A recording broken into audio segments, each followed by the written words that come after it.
All right, so let's go ahead and get started. It seems like most people are here. And we're just going to go over, so today's class is honestly, I think, one of the more fun classes, right? So we're going to kind of like take what the book calls, the bird's eye view, right? The forest for the trees, right?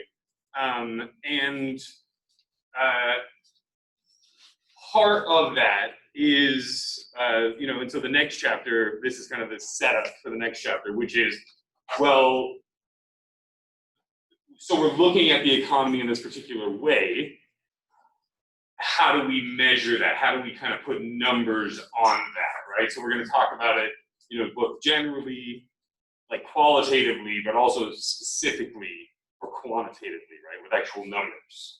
And so this is, a really interesting chart, a recent chart, right, that shows the impact that happened as a result of, COVID and everything, right? And so we had a peak near what looked like February, right? And that was an all-time peak of the S&P 500. So first of all, let's back up before we even start talking about, the chart and the peak and the different points, whatever. What is this S&P 500?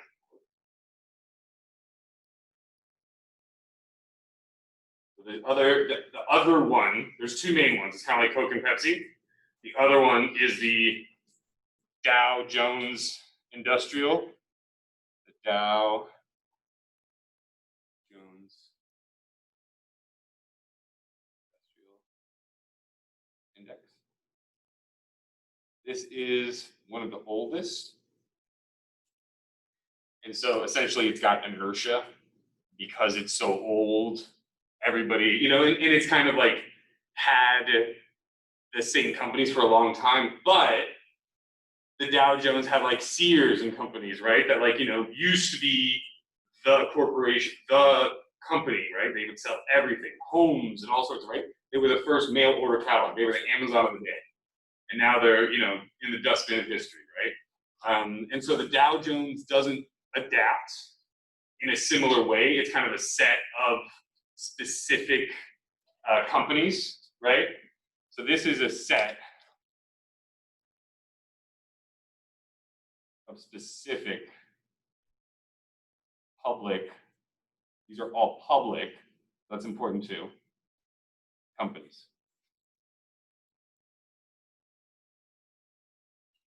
Like Coca-Cola, like Sears, like General Motors, I don't know them all offhand, but I'll put those in there.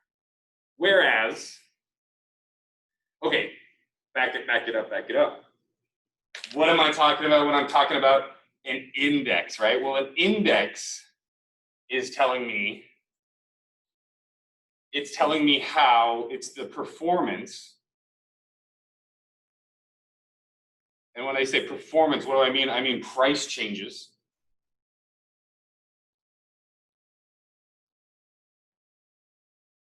In that set of stocks, in the set of stock holdings, right? So just in the set of stocks. So, if everything else stays constant, but the price of Coca-Cola increases by $10, the Dow Jones Industrial is going to increase by a corresponding amount. Which is why our numbers here are, very high. These are talking about like the index, these are summations of individual stock prices. Now, when we're talking about the S&P 500, so it's a little confusing because there's kind of two things when we're talking about these companies, right? We can talk about the share price, right? So the stock, which is a share of the company. And then we can also talk about the total valuation.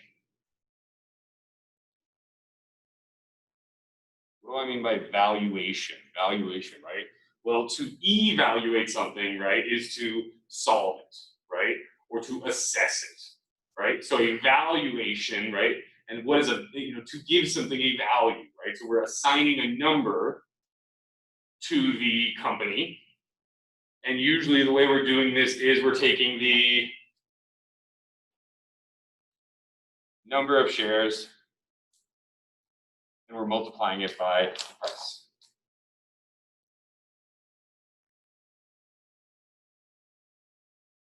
And so our S&P 500 is looking at the top 500 companies in terms of their valuation. Top 500 publicly traded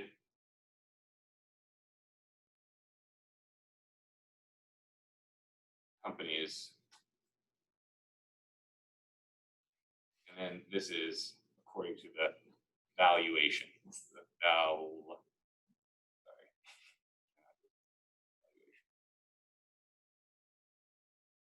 Okay, so now we've got a little bit of background, so we understand what this is, right? So this changes a lot. Some companies will fall out of the S&P 500 and they go into the S&P 1000, right? Which is the top 1,000 most valued companies. So, so this is a much, if you can remember one thing out of this macro class, it's this: the S&P 500 is a much better indicator of the overall economic performance of the United States than the Dow Jones Industrial Complex. Why would that be? Let's think about that for a second. Yeah. The Dow Jones would have all of the big corporations that have been there for a long time, while the S&P 500 would have the top 500 that are correct. They're not focused on these companies. They can move around and have right. Think about, Apple, Facebook, all these tech companies and things like that, right? That, took a while to be added to the Dow Jones or aren't part of the Dow Jones, even though they're a significant part of the economy. Correct. Very good. Now, what would be let's play devil's advocate now. What would be the argument to use the Dow Jones Industrial, right? So I said inertia was a big part of it, but what's the actual argument for it? Let's think about that. If anybody has any guesses, there's no wrong answer.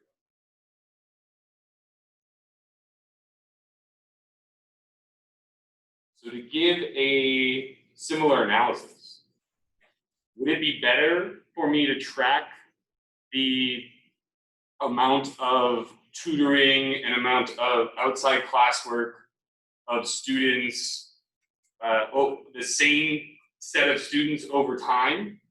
Or would it be better for me to just every semester, every 8 weeks, track their amount and look at the performance, right? Which one of those kind of gives me more information about the impact that time outside of class and studying and tutoring has on your test scores? Probably the first one, right? Tracking the same students over time. So the only real kind of pro, as I see it, of the Dow Industrial Jones Complex is that it has been the same companies over time. So it's very much you're comparing apples to apples, whereas you can argue that the S&P, because of the fact that its composition changes so much, it's not. Again, it's a little bit of a debate, but for the most part, it's been settled, and everybody's like, yeah, S&P, this Dow thing we need to forget about it. But the news and everything, you'll still hear NPR and everybody talk about it. Right? Everybody talks about the Dow Jones Industrial, like the Dow's up today. The Dow's, it's like in movies and everything, right? Like, but it's not that good. S&P is way better. Okay, so with that, let's real quick just talk about this. So this is what happened recently, right? And so there was a peak, and then woo, right? So we were at above 3,200, right, in terms of the index. And there was a peak, and then everything, all the prices of all the different shares fell. There was something right here, which it says is a rate cut, right? So this is a rate cut. What does this mean? This means that the interest rates decrease. So specifically, the interest rates that the Federal Reserve, which we'll talk about in greater detail later, but it's essentially, it's a, what we call a quasi-government institution. It's congressional oversight, whatever that is for the last 2 decades, right? So the interest rates have decreased, and as a result, when they give more money to the banks, all else equal, the banks should, and part of the issue with the recession, why like it took so long for the recovery to happen, was because the banks didn't. If you give the banks more money, or you make it cheaper for the banks to borrow money, then the banks should make more loans to other people and kind of spur more business activity, right? So people that were maybe waiting to expand their business or something like that, right? Now, because of the fact that they can get a loan that's very cheap from their bank, that, you know, was maybe 5% before, now it's 2%. And so they're like, okay, I'm pretty sure it's going to be worth it, you know, because you have to, essentially what? You have to make up that money because that's your opportunity cost, right? Well, I mean, that's an explicit cost. So the interest rate decreases. This is supposed to spur an increase in lending, right? So spur lending, borrowing, right? What happens with lending and borrowing? That's supposed to spur economic activity, right? So an increase in economic activity.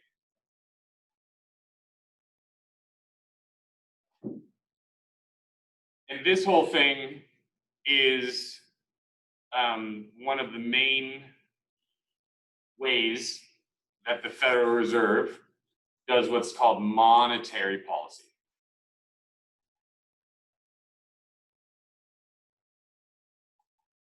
Monetary policy, right? So there's 2 different types. We're kind of jumping ahead a little bit, but there's 2 different types of things that the government really does. We kind of classify them in 2 different spheres. We've got fiscal policy, which is like Congress, government, taxes, spending, healthcare, you know, Trump bucks, right? All that stuff, that's fiscal policy, right? Monetary policy has to do with the flow of money, right? That bathtub. Remember we talked about, you know, economics is the confusion of stocks and flows and everything, right? So we're talking about the flow of money into the bathtub here, right? All of this is money. The person that's controlling that, the main person that's controlling that is the Federal Reserve, the Fed. And they're doing it through monetary policy. I know, terrible faucet. I'll take some drawing lessons. The other economics guy, like he teaches, you know, the adjunct, he teaches art and ceramics and drawing for non-art majors and stuff, right? So I wonder, like, does he do? Must be so much better. So the Federal Reserve, which part of the reason why it's a quasi-government entity, there's 2 main reasons. One of them is we don't want them to be kind of at the whim of whatever the political fight is du jour, right? And essentially we want them to be kind of technocrats that are removed from who's ever in power. And the other part that it's quasi-government is, so they have these appointments for like 14 years, right? So much longer than a lot of other appointments, not life appointments like a Supreme Court judge, but 14 years. And like part of the reason why it's quasi-governmental and it's not full oversight is so that they can, when shit like this happens, they can like just do stuff. And then they can also like think outside the box and do things that maybe weren't even, you know, possible before, right? So pushing interest rates below 0, we thought was impossible, and then the Great Recession. So they go ahead and they cut the interest rates, and then it's really not enough, right? So it kind of takes a little bounce, and then it still is crashing. And then what do? They announce bond buying, right? So what is this talking about? So we've got 2 different types of investments in companies, right? We can either have stocks, which are the shares in the company, or we have bonds, which is a loan in the company.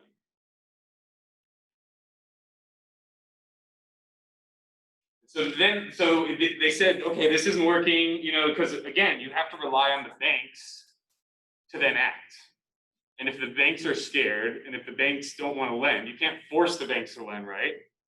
So then what do? They start buying bonds, all sorts of bonds, like, not just like they just kind of start just bailing out, big companies that are what? And so this is kind of a big thing. They're bailing out. Why are they doing this? They're doing this because even though the companies don't have a lot of money right now, they may be illiquid. They don't have a lot of liquidity. What do I talk about by liquidity? This is your access to cash.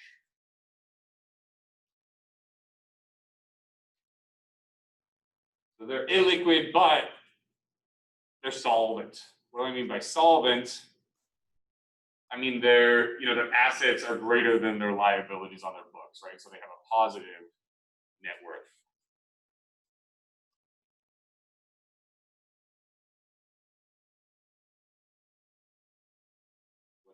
What they have or what people owe them is greater than. Sorry, that's supposed to be greater than. Is greater than what they owe in terms of business debt, business credit card debt, mortgages, and stuff like that, right? So they go ahead and they bail out all these companies because they know these are companies that are just kind of suffering for the moment, right? It's not that they are bad companies that are gonna, right, like never that aren't profitable in normal times. And so instead of letting the economy collapse, they go ahead and bail out the companies directly, right? Which was kind of a first. They went into bond markets that I don't think they ever went in before. They went into the bond market a little bit during the recession, but they went into like whole new levels, I think, of credit ratings, which is essentially like how trustworthy are you? We all have credit scores. We'll talk about that later, but that's like the measure of how trustworthy you are in terms of how much you repay stuff and everything. And so companies have a similar thing, but it's instead of a number, it's like AAA, B, this kind of stuff. So then there's an increase because of that bond buying, right? But then we still have a bump, right? We still kind of fall again. And then finally what happens, we end up getting some fiscal policy.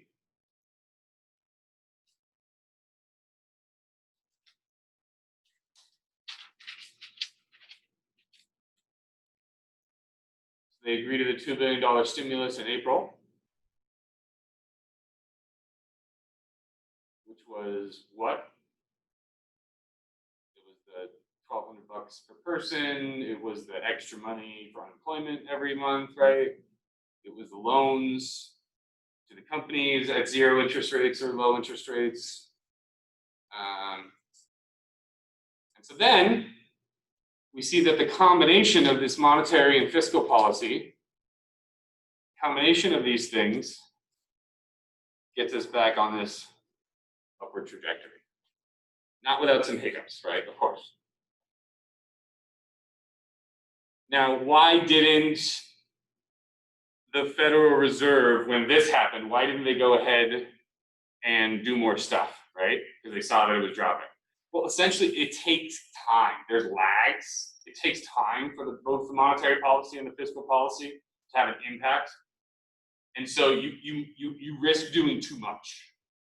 So if you do too much, and we'll play this game called Chair of the Fed when we do the chapter on it and everything. Oof, I'm gonna rip these games one day. There's like something very, very sharp underneath here. You're always at the risk of overshooting, right? You're always at the risk of kind of doing too much and pumping the economy full of money, and that's really not good. Like, it's better to err on the side of caution. It's like hot sauce, right? You can always put more on, but you can't put less on. So, use it sparingly. That's kind of how you can think about monetary policy. Okay, so questions on this stuff. Again, this is a real kind of, hodgepodge of stuff that we're going to be learning, for the rest of the semester. Just to really, the rest of these, 5 weeks?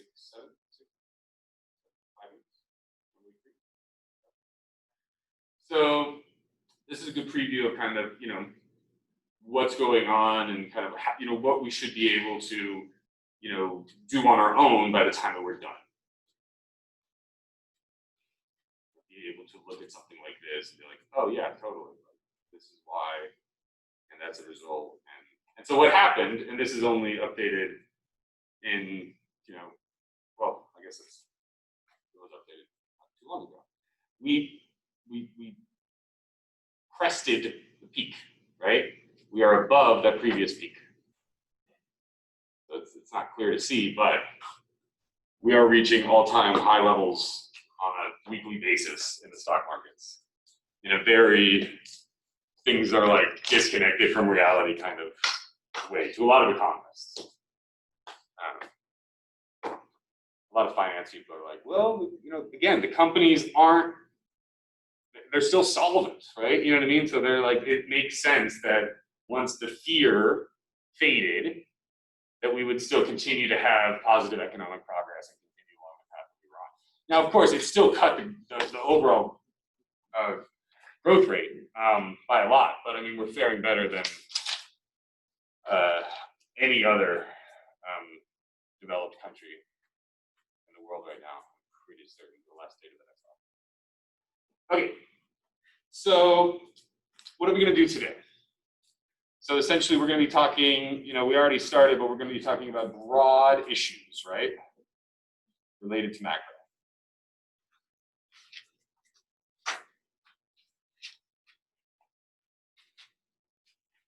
We're going to identify 3 major types of macro policy.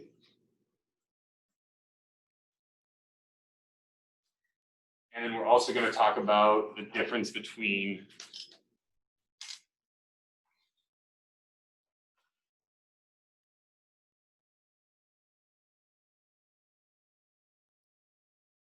positive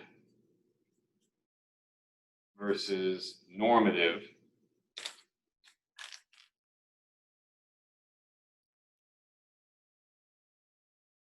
analyses of macro policy.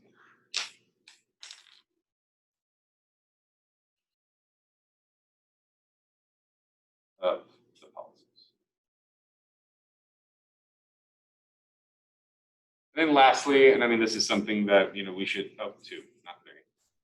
lastly, this is something that we should already be, starting to get a feel for, but we're just going to kind of do a bit more explicit stuff, right?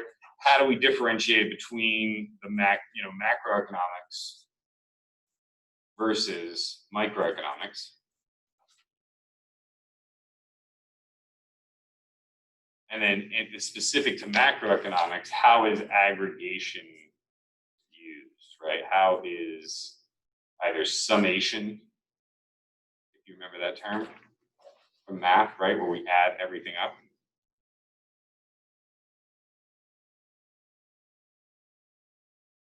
How is summation or aggregation? We always refer to it as aggregation in economics. We love our jargon. How is aggregation used?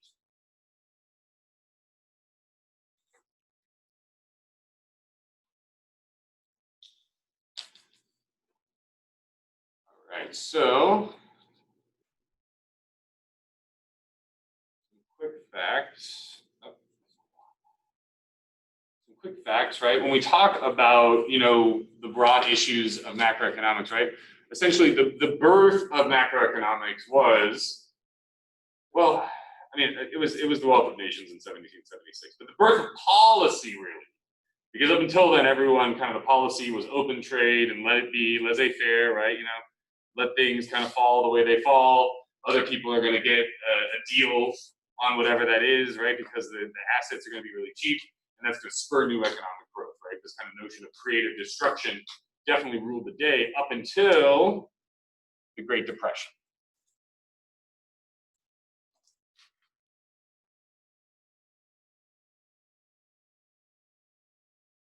So this had a huge toll on the economic output of the United States, right? So there was a cut in production, in factory production,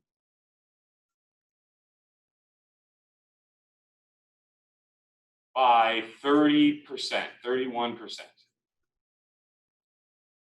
The number of people that were unemployed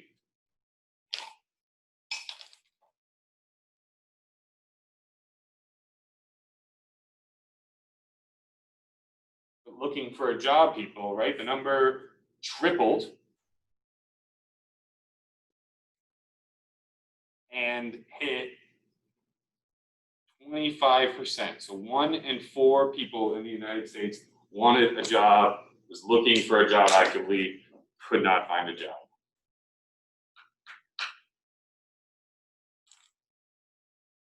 And in a period of 3 weeks,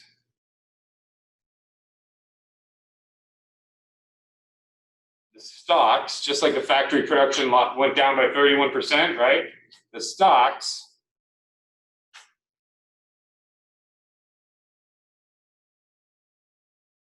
by 1/3.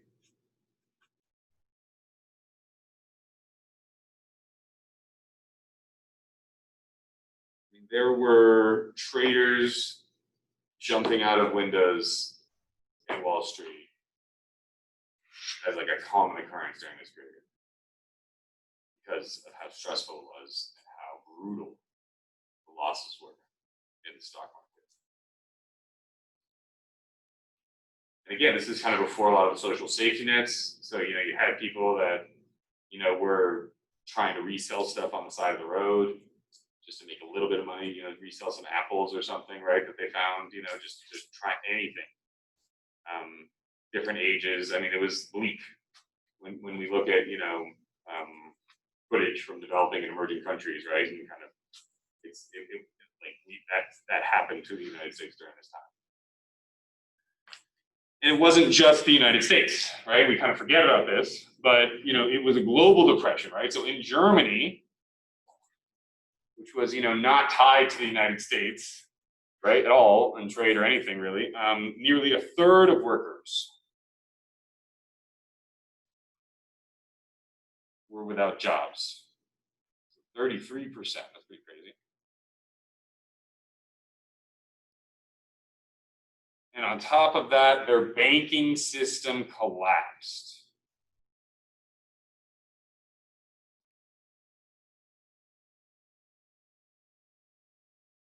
Now, luckily, we had the Federal Reserve at this point. The reason why we had the Federal Reserve was because we had experienced a few banking collapses ourselves at the end of the 18th century. And the only way, the only person, the government was not very strong, federal government was not very strong at that point, didn't have a lot of money. They were really pigeonholed by the amount of money they could get in taxes every year, right? It was before interest rates were really low for the US, and we could just borrow as much as we want, spend as much as we want, right? The exorbitant privilege. And so we were at the mercy of essentially the titans of finance.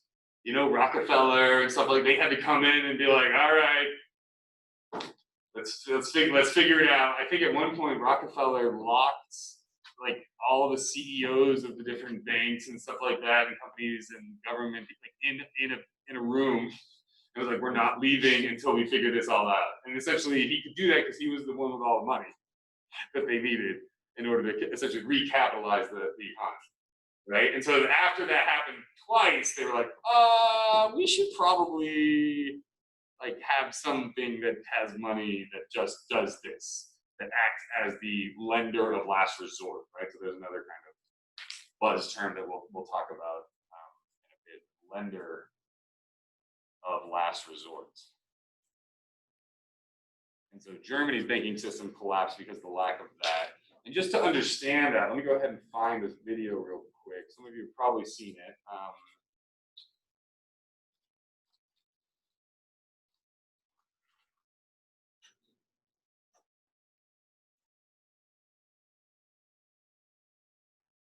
Nope.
We got the point. The rest of it is still ranting about something else. But so that's a great depiction of a bank run, right? Everybody goes, everybody tries to get their money, right? This also, I mean, this happened in Venezuela recently.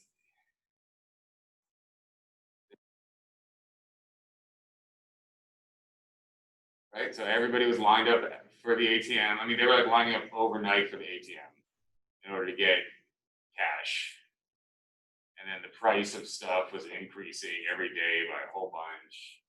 All right, this is people talking. All right, so it wasn't just a US recession, it was a global recession. Luckily, our banking system did not collapse. And so, you know, when we talk about the Great Depression, right, you know, one of the things that we wonder as economists, right, is we wonder what caused it, right? Why did it happen?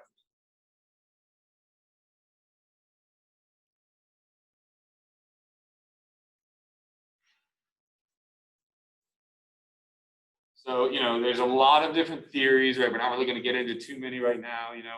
So some say, you know, overvalued stock markets.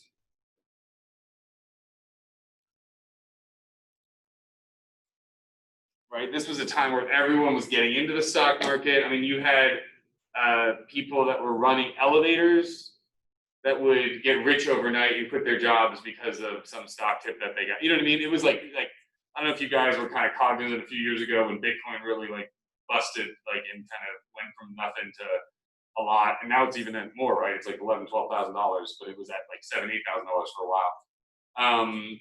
And so all of a sudden, though, everybody was like buying it or talking about it or selling it to other people, or, you know, and so that happened in the stock market too. And that happens regularly. These booms and busts, these bubbles that emerge, and so that, you know, it wasn't just a bubble that emerged that was really big, right? A bubble, and then what happens to a bubble? Eventually, it bursts. That's the depression, right? That's the fallout from it, right? Some say, you know, that's just a natural consequence of capitalism, right? That capitalism is cyclical. You know, the fact that it's cyclical, or, you know, if we want to talk about, you know, Marxism or whatever, right? You know, it sows the seeds of its own destruction.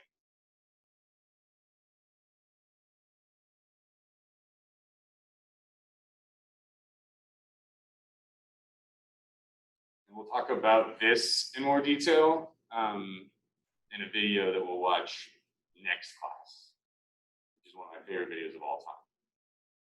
Essentially, kind of what's the reasoning behind this whole sowing the seeds of its own destruction. We'll talk about that specifically next time. That'll be a video.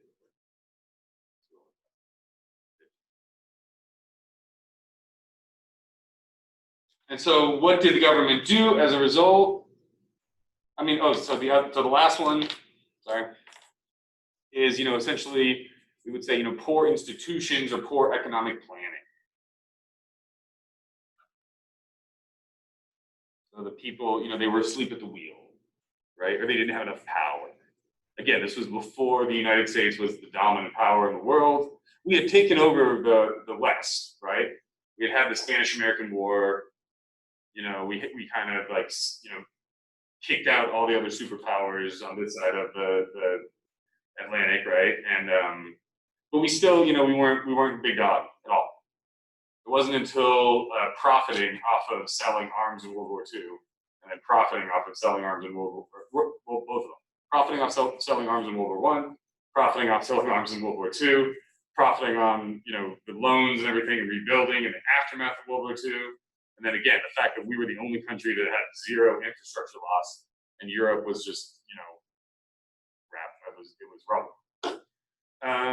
And so what was the response to this, right? The response to the Depression, we had macro policies. And what do we mean by macro policies? These are government actions designed to affect or impact, right? So if you guys ever have trouble with the affect or effect, right? Just say impact. Impact always works, but this one is actually affect. Affect the performance of the economy as a whole.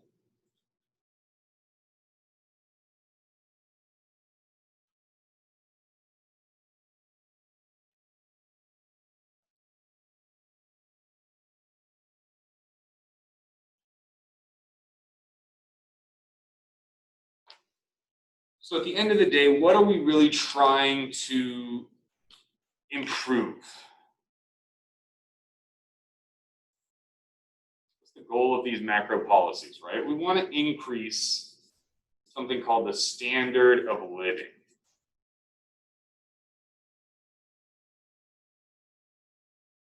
Which sounds like it could be like a religious relic or something, right? Standard of living. But the standard of living is just a term. It's another kind of index. You can think of it like that, right? It's, so triple equal sign is our definition. It's the degree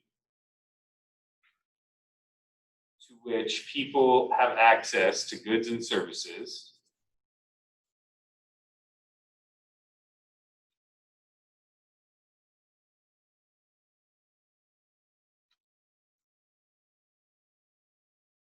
that make their life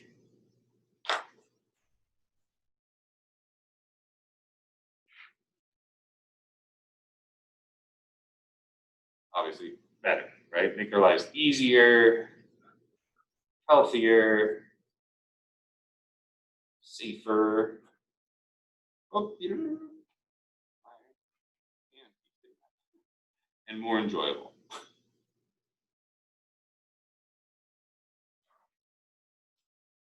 Right? At the end of the day, that's what everybody is selling. An increase in your standard of living. And we saw this if you guys watched either the Democratic National Convention or the Republican National Convention, right? Main themes of it were, we're going to increase your standard. We're going to make things safer. We're going to make you, it's going to be healthier. We're going to make you, richer. Life's going to be more enjoyable, right? So the underlying thing, they're just taking different tacks at it, different angles of attack, right? But the underlying thing is, we're, vote for us, come with us. We're going to make your standard of living better. Speaking of, everybody should register to vote and vote. It's very important. It's awesome. I'll probably take them. Okay. In addition, right? So the standard of living, this is, we can measure this a few different ways, right? And we'll talk about that in a bit. The other thing that we're trying to increase, essentially, it's kind of, it comes with it, right? So with this is what? An increase in economic growth. We know what growth is, right? We get bigger, things get larger, right? So economic growth means the economy, the pie is getting larger. There's more production, there's more consumption, there's more jobs, there's more loans that are available, right? So a steady increase in the quantity and quality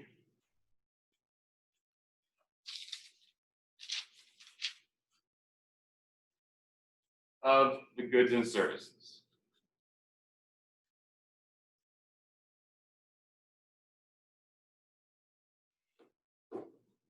And so, when we look at economic output, right, we see that in 2001, it was 15 times the 1929, the kind of bottom of the recession level, and it was 4 times the 1964 level. So the output of the U.S. economy, has been on this upward trajectory for quite a long time. There have been hiccups. This is what's this right here? 2008, Great Recession.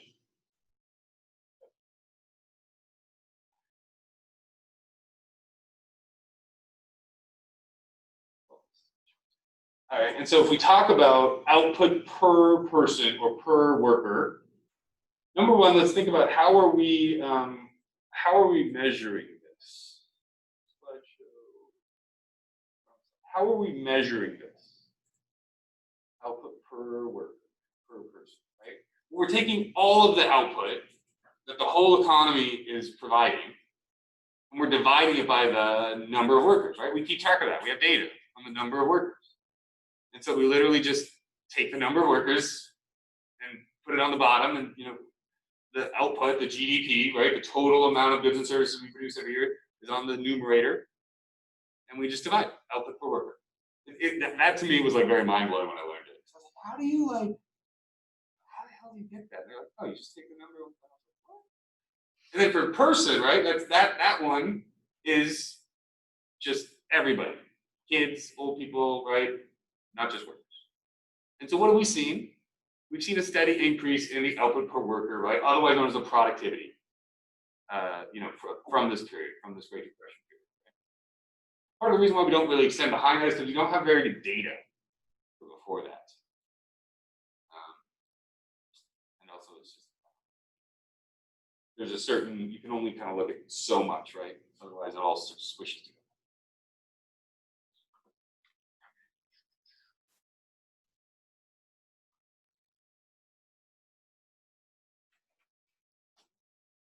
So,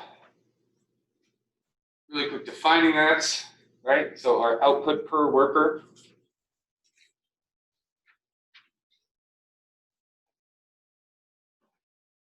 is equal to just the total output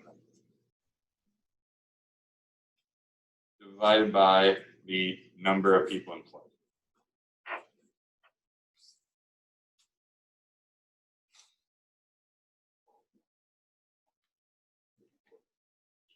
And so the average worker, this is telling us the productivity of the average worker, right? And just to kind of give us some context, the productivity, right, is 5 times greater now than that 1929 start period.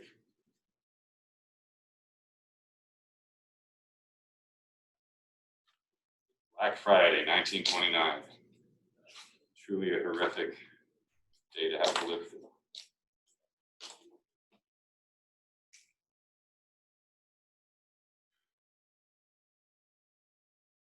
So when we talk about macro and stuff like that, right? A lot of what we're seeing in the news lately has been what's one of the things that's like kind of affected a lot of us. Maybe we don't even know that it's affected us. Maybe it's affected us a lot because of our business or whatever. This trade war, right? This whole, the fact that we buy way more stuff from China than China buys from us. This is seen as not a good thing by some of the policy advisors, the economic policy advisors that are, that have the ear of the president and other decision makers right now, right? And so as a result, we've had a lot of back and forth sanctions and taxes and things like that between China and us. And part of that is because of the fact that there's this scare that China is going to kind of overtake us. And part of and part of that is legitimate because they this is even old data, right? But I mean they have a population of 1.4 billion. They've got 8 times as many people employed as us. Their output per person is not very much. Their labor productivity is not that much yet, right? But their output, their total output, is coming close. And it's actually more if you measure it in different ways. And so this is a situation where, this is why we have to look at both economic growth and look at like that total production and also look at the standard of living. Because the standard of living is very different in China and the United States. So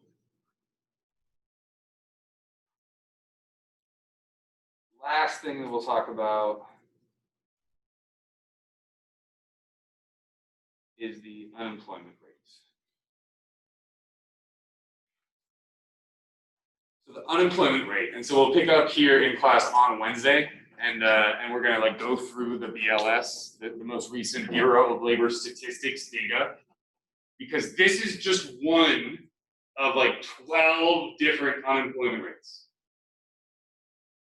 So there's different different things are counted, right? So this one specifically is talking about the percentage of the total labor force, right? So what's the labor force, number one?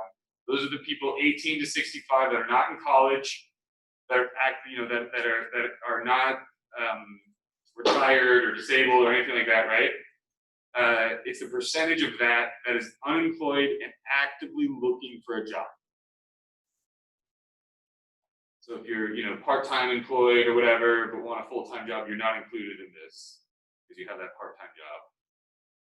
So you have to be completely out of work and actively looking for a job. And so what do we know about this? We know that this rises during recessions. Why is that? Economic performance decreases. I mean, we just saw this, right? A whole bunch of people got laid off. Some of them got hired back, but some of them didn't.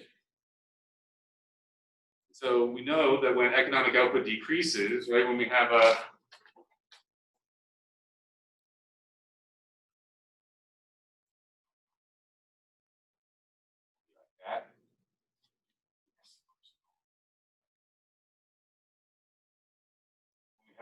crash like this,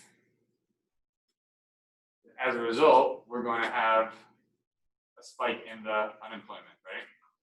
So it's not shown here because, the book, so it's not shown here because the book is, oh, by the way, random fact that I learned that hopefully will delight a lot of you.